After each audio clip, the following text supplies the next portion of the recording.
सभी विद्यार्थियों को गुड मॉर्निंग, सुप्रभात, जय श्री कृष्ण। आज अपन शुरुआत करने जा रहे हैं। सबसे पहली क्लास है आज की और आज अपन पढ़ेंगे कक्षा 10th की विज्ञान के बारे में।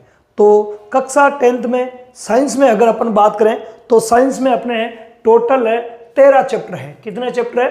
टोटल 13 चैप्टर अपन इसमें पढ़ेंगे और आज से अपन शुरुआत करेंगे।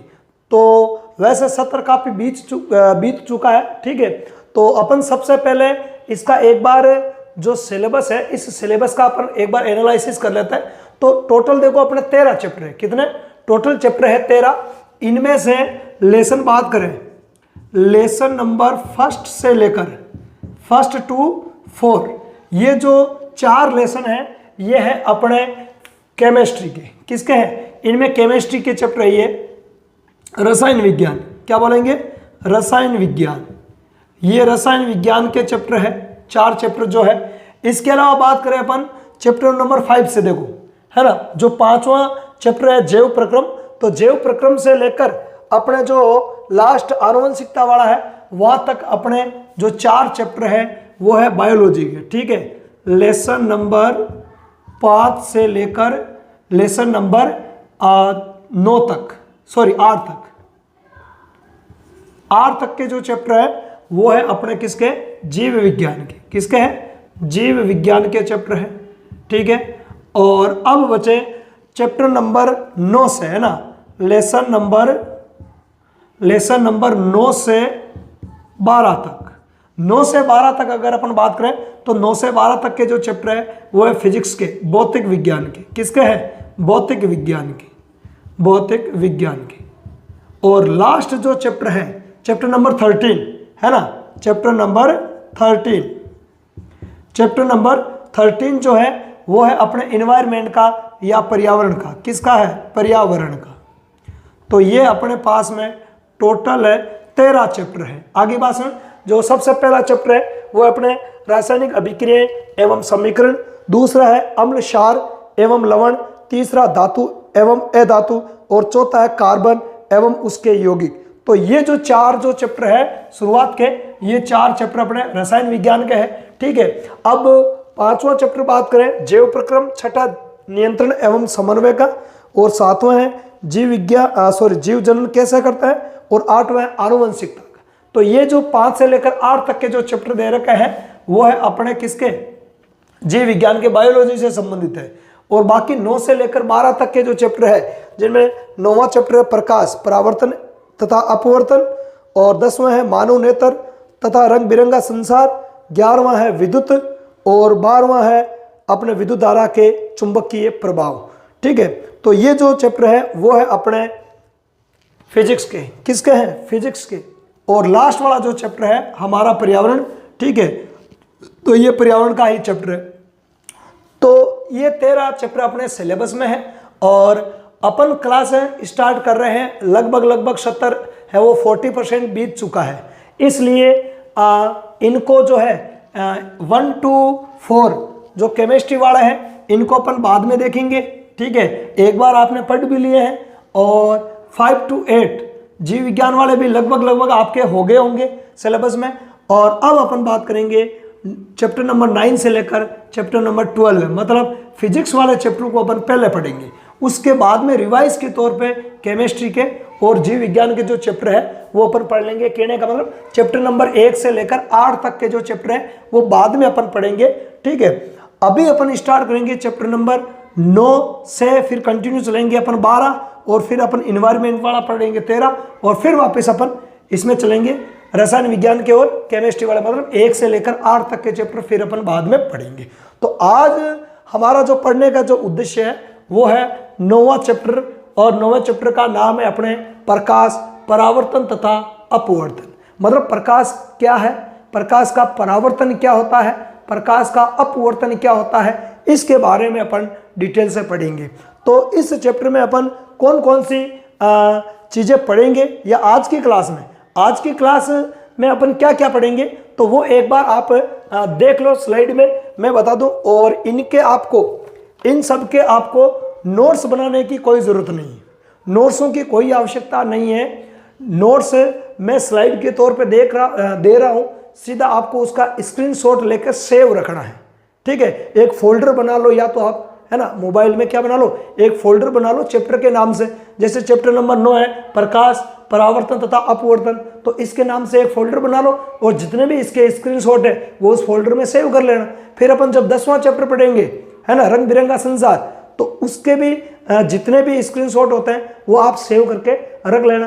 अब नोट्स मैं खुद दे रहा हूं, उनके सिर्फ आपको स्क्रीनशॉट लेना है। जैसे मैं अभी आपको बताऊं किस प्रकार के नोट्स आपको मिलेंगे, ठीक है, अभी उनके स्क्रीनशॉट नहीं लेना, अभी अपन पूरा पढ़ेंगे उनके बारे में। ठीक है, फिर जब मैं वापस प्ले करूं उनको, तो उस टाइम आप उनका स्क्रीनशॉट ले लेना। तो देखो अपन इस चैप्टर में क्या क्या पढ़ने वाले उसको देख लो।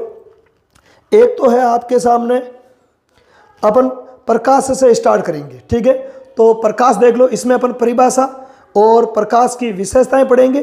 ठीक है, और उसके बाद में देखो, उसके बाद अपन पढ़ेंगे प्रकाश की प्रकृति। तो प्रकाश की प्रकृति, तरंग प्रकृति और कण प्रकृति, उसके बारे में पढ़ेंगे। इसके अलावा अपन पढ़ेंगे प्रकाश की प्रकृति, तरंग प्रकृति, कण प्रकृति, मतलब द्वैत प्रकृति के बारे में पढ़ेंगे। उसके बाद में है दीप्त एवं अदीप्त पिंड। कौन से? दीप्त एवं अदीप्त पिंड पढ़ेंगे। और फिर दीप्त और अदीप्त पिंड के बाद में अपन पढ़ेंगे पारदर्शी, अपारदर्शी एवं पारभासी वस्तुओं के बारे में पढ़ेंगे। ठीक है, और उसके बाद में अपन पढ़ेंगे प्रकाश का जो परावर्तन और उसके जो नियम है उसके बारे में पढ़ेंगे, है ना। प्रकाश का परावर्तन और नियम, इसकी परिभाषा पढ़ेंगे। ठीक है, प्रकाश के परावर्तन के नियम कितना होता है, 2 नियम होते हैं, इनके बारे में अपन पढ़ेंगे। ठीक है, फिर इन नियमों से संबंधित कुछ शब्द है, जैसे अभिलंब है, ठीक है, आपतन कोण है, ठीक है, या फिर परावर्तन कोण है, ये क्या होता है, इनको अपन चित्रों के माध्यम से अपन समझेंगे। और फिर अपन पढ़ेंगे परावर्तन के प्रकार। तो 2 प्रकार का परावर्तन का प्रकार होता है, नियमित परावर्तन और विस्तृत परावर्तन, इसके बारे में पढ़ेंगे, इनके डायग्राम देखेंगे। तो आज की क्लास में अपन ये पढ़ेंगे। तो जो हम पढ़ेंगे इनको सबको मैंने स्लाइड के तौर पे आपको बता दिया है। ठीक है, अब अपन एक एक को समझने का प्रयास करते हैं, इसलिए नोट्स वगैरह आपको बनाने की कोई जरूरत नहीं है। ये जब स्लाइड में बाद में वापस से प्ले करूं, ठीक है, तो उस टाइम आपको उनका स्क्रीनशॉट ले लेना है। अभी आपको केवल और केवल समझना है, समझने पे फोकस करना है कि क्या है। जितना ज़्यादा समझोगे उतना ही फायदा होगा, है ना। अपन याद तो कहीं से भी कर सकते हैं, किताब से भी पढ़ सकते हो, या जो स्क्रीनशॉट लेने के बाद में आप आराम से उनको पढ़ सकते हो। तो स्टार्ट करते हैं अपन। सबसे पहले प्रकाश के बारे में अपन देख लेते हैं कि प्रकाश है क्या। ठीक है, प्रकाश का मतलब क्या होता है, ये प्रकाश है क्या। वैसे अपन साधारणतः अपन प्रकाश के बारे में जानते हैं, जैसे सूर्य का प्रकाश आता है, बल्ब जलाते हैं तो प्रकाश, प्रकाश का मतलब लाइट। ठीक है, सिंपल बात है ये तो, ठीक है, लाइट। पर विज्ञान में फिर इसको अपन किस प्रकार से परिभाषित करेंगे, है ना, तो इसको देखना है, इसकी विशेषताएं क्या होती है। ठीक है, तो सबसे पहले अपन देखें प्रकाश की परिभाषा क्या होगी। ठीक है, परिभाषा देखो, इसको अपन किस प्रकार से परिभाषित कर सकते हैं। ठीक है, तो प्रकाश की परिभाषा क्या होगी वो देखो। एक माध्यम, क्या होता है, एक माध्यम होता है। प्रकाश क्या होता है, एक माध्यम होता है जो वस्तुओं को देखने के योग्य बनाता है ना। जैसे मान लिया कि अपन अंधेरे कमरे में है, तो आंखें तो अपने अंधेरे कमरे में भी होती है। वैसे तो अपन कहते हैं भाई अपन आंखों से देखते हैं, ठीक है, लेकिन यदि मान लो कमरे में अंधेरा है, तो क्या फिर हम उन आंखों से देख सकते हैं क्या? नहीं देख सकते, नहीं देख सकते ना। ठीक है, तो यदि उसमें अपन प्रकाश कर दें, स्विच ऑन कर दें, मान लिया कि ये कमरा है और इस कमरे में अपन इस स्विच ऑन कर दें, तो स्विच ऑन कर देंगे तो प्रकाश हो जाएगा, लाइट जल जाएगी। लाइट जलने के कारण जो भी कमरे के अंदर वस्तुएं रखी होगी वो सारी की सारी हमें दिखाई देने लग जाएगी। तो कहने का मतलब प्रकाश एक माध्यम होता है जो वस्तुओं को देखने के योग्य बनाता है। देखते तो अपन वस्तुओं को आंखों से, ध्यान रखना, वस्तु को किसे देखते हैं? देखते तो आंखों से ही है, लेकिन प्रकाश वस्तुओं को देखने के योग्य बनाता है। इस प्रकार से ये एक प्रकार का क्या हो गया, माध्यम हो गया। तो अपन इसको किस प्रकार से परिभाषित कर सकते हैं? ठीक है, वह माध्यम, है ना, वह माध्यम जो वस्तुओं को देखने योग्य बनाता है, वह माध्यम जो वस्तुओं को देखने योग्य बनाता है, देखने योग्य बनाता है, देखने योग्य बनाता है, उसको अपन क्या कहेंगे? प्रकाश कहेंगे। उसको अपन क्या कहेंगे?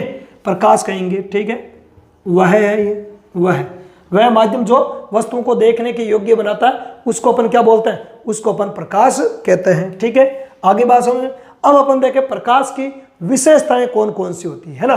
प्रकाश की विशेषताओं की अगर अपन बात करें, प्रकाश की विशेषताएं, ठीक है, तो प्रकाश की कौन कौन सी विशेषताएं होगी इनके बारे में चर्चा करें।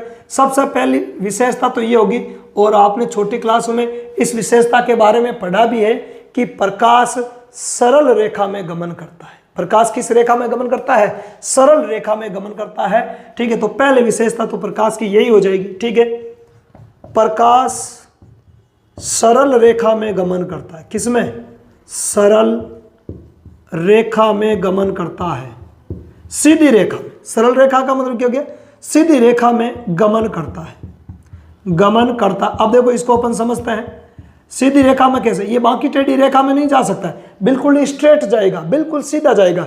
यदि बीच में कोई वस्तु आ गई तो फिर वो उससे परावर्तित हो जाएगा, फिर आगे जा नहीं पाएगा। इसीलिए तो वस्तुओं की क्या बनती है, छाया बनती है। प्रकाश सरल रेखा में गमन करता है, और यदि वो सरल रेखा में गमन कर रहा है और उसके बीच में कोई अपारदर्शी वस्तु आ गई तो उस वस्तु की क्या बनाएगा, छाया। ऐसा नहीं, जैसे मान लिया कि मैं यहाँ पे खड़ा हूँ, सामने से मान लिया कि लाइट आ रही है, प्रकाश आ रहा है, तो प्रकाश आ रहा तो वो यहाँ से टकरा के चला जाएगा। यहाँ से प्रकाश ऐसे नहीं, यहाँ से टकरा के घूम के पीछे से फिर चला जाएगा, ऐसा रास्ता बदल नहीं सकता है। इसको आप सबसे अच्छे से समझ सकते हो। यहाँ पे देखो इस डायग्राम में एक लड़का, एक पहले तो एक सीधी प्रज्ञानली के द्वारा एक जलती हुई मोमबत्ती को देख रहा है। ठीक है, तो सीधी नली के द्वारा, प्रज्ञानली नहीं सॉरी नली, सीधी नली के द्वारा वो मोमबत्ती को देखेगा तो मोमबत्ती उसको दिख जाएगी। और नीचे वाले डायग्राम में देखो, नीचे वाले डायग्राम में लड़के के पास में एक टेढ़ी नली है, और उस टेढ़ी नली से, या पाइप मान लो आप, एक टेढ़े पाइप से वो उस जलती हुई मोमबत्ती को देखने का प्रयास कर रहा है। तो क्या उसको मोमबत्ती दिखाई दे जाएगी, नहीं दिखाई देगी। सेकंड वाली जो नीचे वाली जो स्थिति उत्पन्न होगी उसमें लड़के को मोमबत्ती जलती हुई दिखाई नहीं देगी, क्योंकि जैसे नली है बाकी टेढ़ी, उस हिसाब से प्रकाश मुड़ नहीं सकता है, प्रकाश सीधा ही जाएगा। प्रकाश क्या जाएगा, प्रकाश सीधा ही जाएगा, नली के अकॉर्डिंग वो मुड़ नहीं सकता है। आगे बात में परावर्तन एक चीज अलग होती है, ठीक है, जिसको अपन पढ़ेंगे। तो प्रकाश हमेशा सरल रेखा में अर्थात सीधी रेखा में गमन करता है। सरल रेखा लिख दो, या क्या बोल दो इसको, सीधी रेखा। ठीक है, ध्यान रखना, सीधी रेखा। तो प्रकाश है वो किस रेखा में गमन करता है, सीधी रेखा में गमन करता है। अगली विशेषता की बात करें अपन, प्रकाश विद्युत चुंबकीय तरंगे होती है। प्रकाश क्या होता है, ये विद्युत चुंबकीय तरंगों के रूप में कार्य करता है। विद्युत चुंबकीय तरंगे होती है। प्रकाश विद्युत चुंबकीय तरंगे होने के कारण ही ये निर्वात में भी आसानी से गमन कर सकता है। ठीक है, तो ये एक विद्युत चुंबकीय तरंगों के रूप में कार्य करता है। ठीक है, इसके अलावा प्रकाश की किरणें होती है वो अनुप्रस्थ तरंगे होती है। कैसी तरंगे होती है, अनुप्रस्थ। कैसी तरंगे होती है, प्रकाश किरणें जो होती हैं वो अनुप्रस्थ तरंगे होती है, या प्रकाश अनुप्रस्थ तरंगों के रूप में कार्य करता है। ठीक है, अनुप्रस्थ तरंगे होती है। अनुप्रस्थ तरंगे का एक तो होती है अनुप्रस्थ तरंगे, और एक होती है आपके अनुदैर्ध्य तरंगे। तो 10th क्लास के लेवल के हिसाब से इस पर अभी इतना फोकस करने की कोई आवश्यकता है नहीं, अपने वैसे ये ज़्यादा सिलेबस में है ही नहीं। अनुप्रस्थ का मतलब होता है जब प्रकाश की किरण माध्यम में गुजरेगी, जैसे वायु से गुजरेगी, या जल से गुजरेगी, या कांच में से गुजरेगा प्रकाश, मतलब किसी भी माध्यम से होकर प्रकाश गुजरेगा, तो उसमें जो माध्यम के कण हैं वो तरंग संचरण की दिशा के लंबवत गति करेंगे, कंपन करेंगे। तरंग जैसे मान लें कि तरंग की दिशा इस प्रकार है, तो माध्यम के कण ऊपर नीचे गति करेंगे, तो यहाँ पे जो एंगल है वो 90 डिग्री का बनेगा।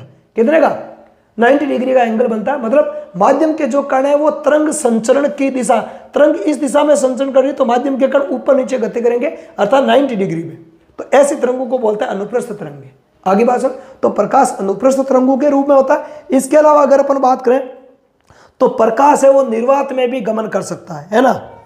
निर्वात में गमन, किनमें, निर्वात में गमन। प्रकाश निर्वात में भी क्या कर सकता है, गमन कर सकता है। और यही कारण है कि सूर्य से या तारों से जो, या फिर चंद्रमा से जो आने वाला जो प्रकाश होता है वो निर्वात से होकर ही पृथ्वी के एटमॉस्फेयर में प्रवेश करता है, क्योंकि अंतरिक्ष में तो किसी प्रकार का कोई वायुमंडल है नहीं। निर्वात किसको बोलते हैं? निर्वात बोलते हैं अपन वायु रहित माध्यम को, मतलब जहां पे किसी प्रकार का कोई माध्यम नहीं हो, है ना। निर्वात किसको अपन बोलेंगे? निर्वात को अपन इस प्रकार भी लिख सकते हैं, निर्वात। निर्वात क्या हो जाएगा? निर्वात हो जाएगा वह स्थान जहां कोई माध्यम उपस्थित नहीं हो, कोई माध्यम उपस्थित नहीं हो, कोई माध्यम उपस्थित नहीं हो, उसको अपन क्या बोलते हैं? निर्वात बोलते हैं। पृथ्वी के एटमॉस्फेयर को अपन पार कर देते हैं तो पृथ्वी के वातावरण के ऊपर फिर अंतरिक्ष में किसी प्रकार का कोई माध्यम नहीं है। तो प्रकाश की किरणों को, जैसे ध्वनि को आपने 9th क्लास में पढ़ा है, ध्वनि को संचरण के लिए किसकी आवश्यकता होती है?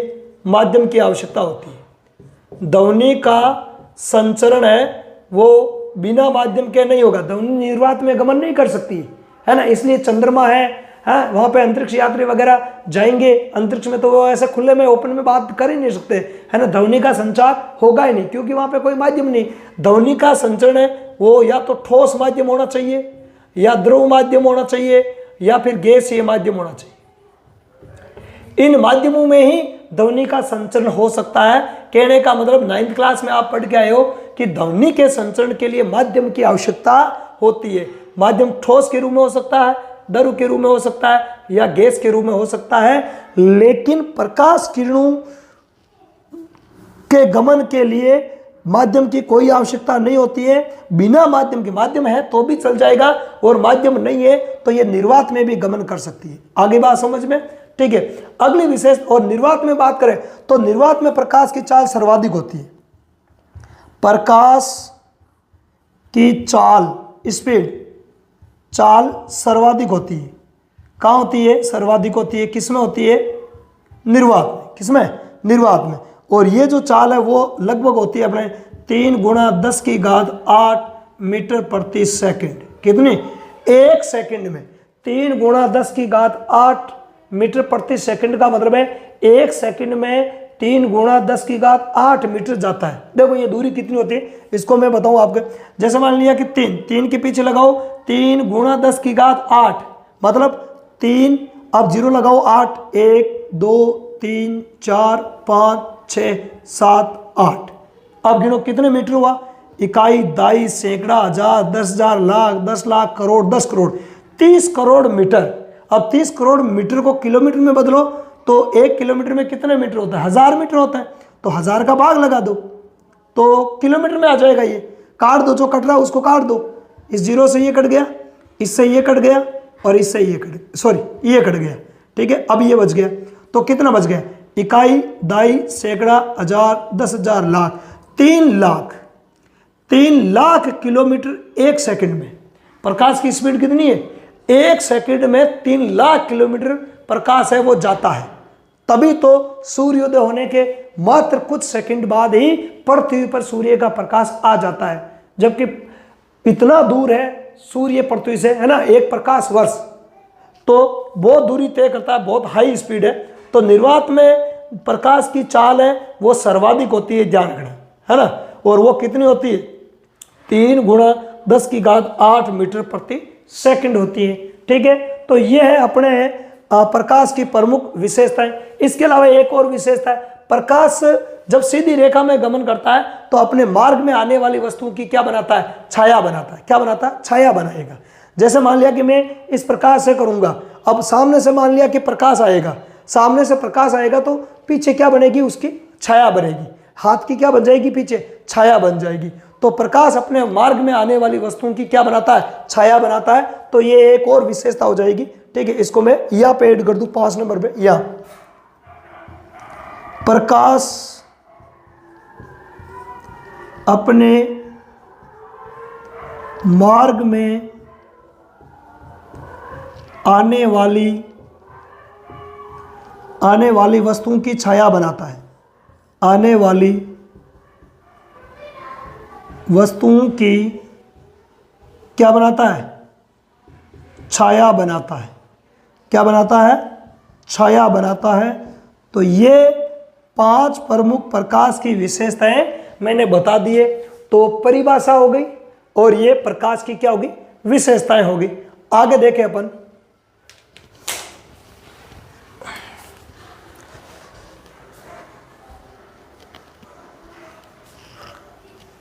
अब अपन देखें प्रकाश की प्रकृति। ठीक है, प्रकाश की प्रकृति, प्रकाश की प्रकृति कैसी होती है। ठीक है, प्रकाश की प्रकृति है वो क्या है, कैसी है। तो देखो बहुत सारी ऐसी घटनाएं हैं जिनमें प्रकाश तरंग के रूप में व्यवहार करता है। किसके रूप में व्यवहार करता है, तरंग के रूप में। ठीक है, मतलब प्रारंभ में प्रकाश की 2 प्रकार की प्रकृति को स्वीकार किया गया था। ठीक है, एक प्रकृति है जिसको अपन तरंग प्रकृति कहते हैं। एक को क्या कहेंगे अपन, एक को कहते हैं अपन तरंग प्रकृति। ठीक है, और दूसरी को अपन कहते हैं कण प्रकृति। दूसरी को क्या कहेंगे, कण प्रकृति। एक तो हो जाएगी अपने तरंग प्रकृति, क्या हो जाएगी, तरंग प्रकृति, तरंग प्रकृति। और दूसरी हो जाएगी अपने कण प्रकृति, क्या हो जाएगी, कण प्रकृति। मतलब ये प्रारंभ में है। अब वर्तमान में कौन सी प्रकृति स्वीकार की गई उसको अपन देखेंगे। पहले ये तरंग प्रकृति कण प्रकृति है क्या, है ना। प्रकृति का मतलब है कि ये किस प्रकार से व्यवहार करता है। प्रकृति का मतलब हो गया इसका व्यवहार क्या है। ठीक है, विशेषताओं के साथ साथ प्रकाश की प्रकृति को भी समझना जरूरी होता है। तो ये देखा गया प्रारंभ में, वैज्ञानिकों ने देखा गया, ज्यादातर प्रारंभ के समय में देखा गया कि प्रकाश, अधिकांश प्रकाश से संबंधित जो घटनाएं हैं उनमें प्रकाश तरंग के समान व्यवहार करता है। किसके समान, तरंग के समान व्यवहार करता है। फॉर एग्जाम्पल के लिए बात करें अपन तो देखो, जैसे एग्जाम्पल की अगर अपन बात करें तो जैसे 2 तो अपन यही पढ़ेंगे, परावर्तन और अपवर्तन। एक तो परावर्तन, परावर्तन की घटना, इसके अलावा अपवर्तन की घटना, इसके अलावा विवर्तन, विवर्तन, इसके अलावा व्यतिकरण, व्यतिकरण, ध्रुवण, ध्रुवण। ये ऐसी घटनाएं हैं जिनमें प्रकाश का जो व्यवहार होता है वो किसके समान होता है, तरंग के समान होता है, किरण के समान। प्रकाश एक किरण के समान व्यवहार दर्शाता है ना। इनमें से 2 घटनाएं तो अपन यहां पढ़ेंगे, एक तो परावर्तन इस चैप्टर में पढ़ेंगे और एक अपवर्तन पढ़ेंगे। बाकी विवर्तन, व्यतिकरण और ध्रुवण ये आप 11th और 12th में जब साइंस लेते हो तो वहां पे आपको पढ़ने को मिलता है फिजिक्स में। आगे बात सुन, तो विवर्तन, व्यतिकरण और ध्रुवण हमारा यहाँ पढ़ने का उद्देश्य नहीं है, केवल उदाहरणों की बात करेंगे कि तरंग प्रकृति पर आधारित प्रकाश की कौन कौन सी घटनाएं हैं। ठीक है, तो प्रकाश के परावर्तन में, परावर्तन में भी प्रकाश है वो तरंग की भांति कार्य करता है, अपवर्तन में भी तरंग की भांति व्यवहार करता है, मतलब प्रकाश किरण के रूप में व्यवहार करता है। तरंग का मतलब किरण के रूप में व्यवहार करेगा। विवर्तन में भी, व्यतिकरण में भी और ध्रुवण में भी। ये ऐसी घटनाएं हैं जिनमें प्रकाश तरंग के समान या एक किरण के समान व्यवहार दर्शाता है। अब बात करें कण प्रकृति के तौर, तो प्रारंभ में जब प्रकाश के बारे में देखा गया और इन घटनाओं की खोजें हुई, है ना, तो इन घटनाओं में देखा गया कि जो प्रकाश है वो तरंग के समान व्यवहार दर्शाता है। तो इसको प्रारंभ में प्रकाश की तरंग प्रकृति स्वीकार की गई थी। ठीक है, प्रारंभ में प्रकाश को किस रूप में माना गया था, तरंग के समान माना गया था। अब बाद में कुछ ऐसी घटनाओं की खोज हुई थी जिनमें प्रकाश तरंग के समान व्यवहार नहीं कर रहा था, है ना। जैसे बात करें अपन, एक तो है प्रकाश विद्युत प्रभाव, एक है अपने प्रकाश विद्युत प्रभाव, प्रकाश विद्युत प्रभाव एक तो ये, और एक प्रकाश की द्रव्य के साथ अन्योन्य क्रिया। अभी देखो साथ में, पहले प्रकाश की द्रव्य, द्रव्य का मतलब पदार्थ, द्रव्य के साथ अन्योन्य क्रिया, के साथ अन्योन्य क्रिया, अन्योन्य क्रिया। अब देखो दोनों घटनाएं हैं क्या। प्रकाश विद्युत प्रभाव वैसे अपने यहां पढ़ना है नहीं। प्रकाश विद्युत प्रभाव एक अलग घटना होती है जिनमें फोटोन का योगदान होता है कण के रूप में, मतलब इस घटना में प्रकाश कण के रूप में व्यवहार करता है, न कि तरंग के रूप में। ठीक है, और एक है प्रकाश की द्रव्य, द्रव्य का मतलब कोई पदार्थ, किसी पदार्थ के साथ में प्रकाश है वो किस प्रकार से इंटर रिएक्शन करता है ना। तो ये दो ऐसी घटनाएं हैं जो प्रकाश से संबंधित है, प्रकाश से ही जुड़ी हुई ये घटनाएं हैं, प्रकाश के कारण ही ये घटनाएं उत्पन्न होती है।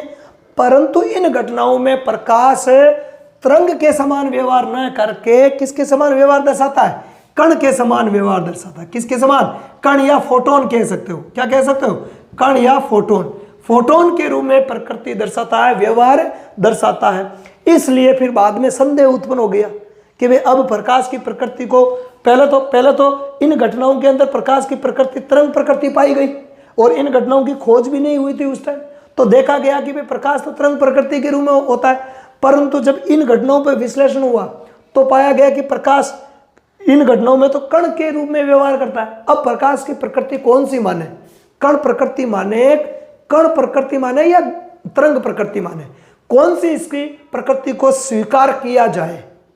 तो वैज्ञानिकों में मतभेद स्थापित हो गए, दो विचारधाराएं उत्पन्न हो गई। कुछ वैज्ञानिक इस प्रकृति को मानते थे कि नहीं, प्रकाश तरंग प्रकृति के रूप में ही होता है, जबकि कुछ इसका समर्थन करते थे। तो दो प्रकार की विचारधाराएं हैं वो उत्पन्न हो गई थी। अब बाद में एक वैज्ञानिक आते हैं, एक फिजिशियन आता है, डी ब्रोगली। कौन, de Broglie. De Broglie, de Broglie ने सभी घटनाओं का विश्लेषण करके बताया, क्या बताया कि प्रकाश की दोनों ही प्रकृतियां होती है। क्या बताया, प्रकाश की दोनों ही प्रकृति होती है। प्रकाश की तरंग प्रकृति भी सही है और कण प्रकृति भी सही है और दोनों को हमें स्वीकार करना चाहिए। और इस संबंध में उन्होंने फिर नया सिद्धांत दे दिया जिसको अपन बोलते हैं प्रकाश की द्वैत प्रकृति। क्या कहते हैं उसको, अपन बोलते हैं प्रकाश की द्वैत प्रकृति। प्रकाश की द्वैत प्रकृति, प्रकाश की कौन सी प्रकृति, द्वैत प्रकृति। तो प्रकाश की द्वैत प्रकृति के जनक कौन हो गए, डी ब्रोगली। डी ब्रोगली ने यह प्रकाश की द्वैत प्रकृति बताई। द्वैत का मतलब दोनों ही। द्वैत का मतलब क्या होता है, द्वैत का मतलब होता है दोनों ही। मतलब प्रकाश तरंग के रूप में भी व्यवहार करेगा और प्रकाश कण के रूप में भी व्यवहार करेगा। मतलब प्रकाश की दोनों ही प्रकृतियां स्वीकार करने योग्य है या प्रकाश दोनों ही प्रकार से व्यवहार दर्शाता है। अर्थात प्रकाश कुछ घटनाओं में तरंग के रूप में कार्य करेगा और कुछ घटनाओं में कण के समान व्यवहार प्रदर्शित करता है। इसे ही अपन क्या बोलते हैं, प्रकाश की द्वैत प्रकृति कहते हैं। और ये द्वैत प्रकृति देने वाले कौन थे, डी ब्रोगली। कौन थे, डी ब्रोगली ने ये प्रकाश की द्वैत प्रकृति दी थी। आगे बात समझ में, तो ये है प्रकाश की द्वैत प्रकृति से संबंधित चीजें। आगे बात समझ में, आगे देखो, इसका आप ले लो, ये स्लाइड देख लो, स्लाइड में देख लो, इसका स्क्रीनशॉट ले लो।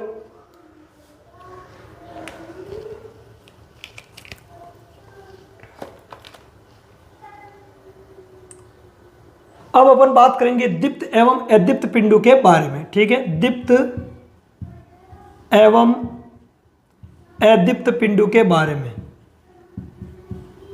अदीप्त पिंड, ठीक है। तो दीप्त और अदीप्त पिंड क्या होता है, इनके बारे में देखना है। वैसे आइए, बहुत कम दे रखा आपने, ठीक है, पर फिर भी कई बार इनसे पूछ लिया जाता है क्योंकि प्रकाश से संबंधित है और छोटी क्लासों में ये चीजें आ रखी है, छठी सातवीं क्लास की चीजें, दीप्त और अदीप्त पिंड। तो दीप्त और अदीप्त पिंड क्या होता है, सबसे पहले अपन देखते हैं दीप्त पिंड। दीप्त पिंड का मतलब हुआ जो स्वयं के प्रकाश से प्रकाशमान होता है। मतलब ऐसे पदार्थ, ऐसे पिंड या ऐसी वस्तुएं जिनमें क्या होता है, स्वयं का प्रकाश होता है। क्या होता है, जिनमें स्वयं का प्रकाश होता है, तो उनको अपन बोलते हैं दीप्त पिंड। ठीक है, क्या बोलेंगे उनको अपन बोलेंगे दीप्त पिंड। ऐसी वस्तुएं क्या हो जाएगा, अपन इसको ऐसे कह सकते हैं कि ऐसी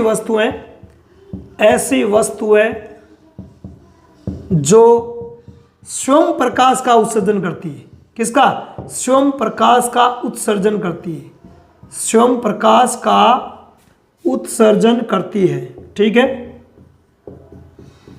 स्वयं प्रकाश का उत्सर्जन करती है। तो ऐसी वस्तुएं क्या कहलाती हैं, दीप्त पिंड कहलाती है। क्या कहलाती है, दीप्त पिंड कहलाती है।